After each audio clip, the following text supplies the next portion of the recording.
And now to tensions in the Middle East. Another conflict has erupted in the region, and this time a trade war between Turkey and Israel.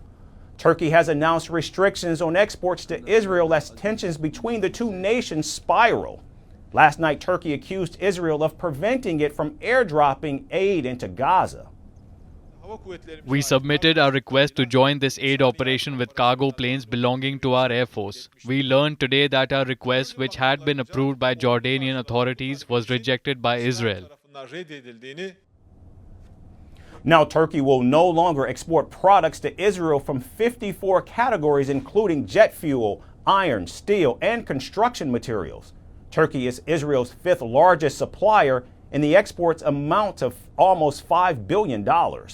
Ankara says that the export ban will be lifted only if Israel adheres to international humanitarian law and allows aid into Gaza.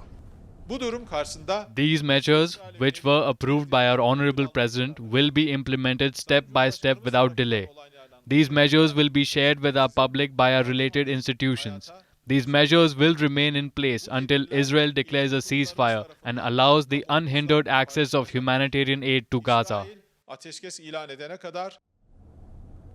Now, Israel has hit back at Turkey and doubled down on its previous accusations against the Turkish president of supporting Hamas.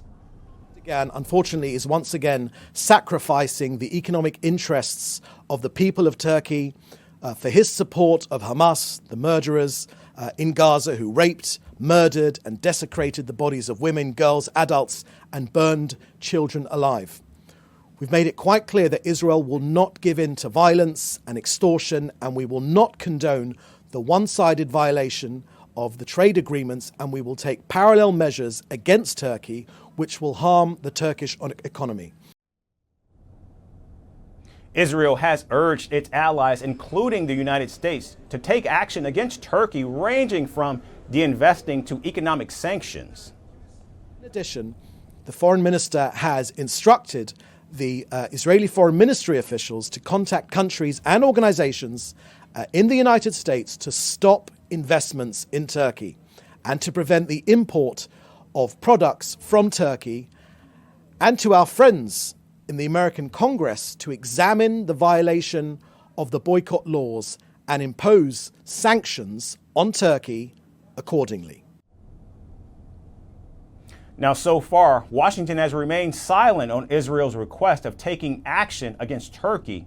Instead, President Joe Biden, and one of his strongest criticisms of Israeli Prime Minister Benjamin Netanyahu so far, has called his actions in Gaza a mistake.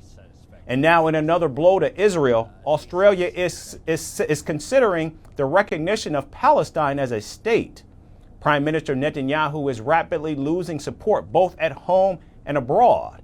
Meanwhile, the calls for snap elections are only growing louder among Israelis and in the corridors of power in Washington.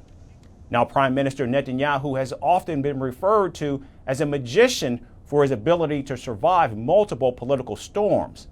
But now the question looms, has he finally run out of tricks?